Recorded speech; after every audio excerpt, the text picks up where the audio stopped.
এই আওয়ামী লীগ ফ্যাসিস্ট সরকার যদি আবার এই বাংলাদেশে ক্ষমতায় কোনো একদিন ফিরে আসতে চায়, সবার আগে যেটি করবে এই ছাত্র জনতার অভ্যুত্থানের সকল স্মৃতি মুছে দিতে চেষ্টা করবে।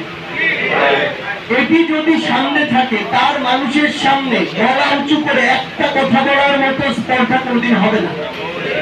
কারণ তারা যা করেছে, ইতিহাসের এই অপকর্ম কোনদিন তাদেরকে ইতিহাসে ওই পজিটিভ স্থানটুকু দিবে না। সেই জায়গা থেকে আমি যদি আওয়ামী লীগকে বাধা দেই, অন্যান্য বাংলাদেশে যে রাজনৈতিক দলগুলো আছে এবং তৈরি হবে, সেই রাজনৈতিক দলগুলো যেন আগামীতে এরকম জনগণকে কুক্ষিগত করে একটি ফ্যাসিস্ট সরকার ব্যবস্থা আবার কায়েম না করতে পারে, এই জন্য ওই আগামী রাজনৈতিক দলগুলোর সামনে আমার এই চিত্রগুলো ডকুমেন্টেশন করে রেখে দিতে হবে।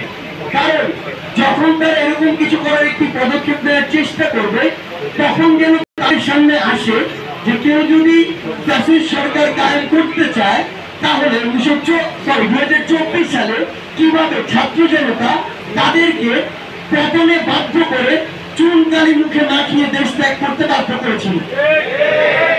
এই এক্সাম্পলটি আগামী বাংলাদেশে ফ্যাসিস্ট ব্যবস্থা কায়েম হতে সবচেয়ে বড় প্রাচীর বা সবচেয়ে বড় বাধা হয়ে থাকবে।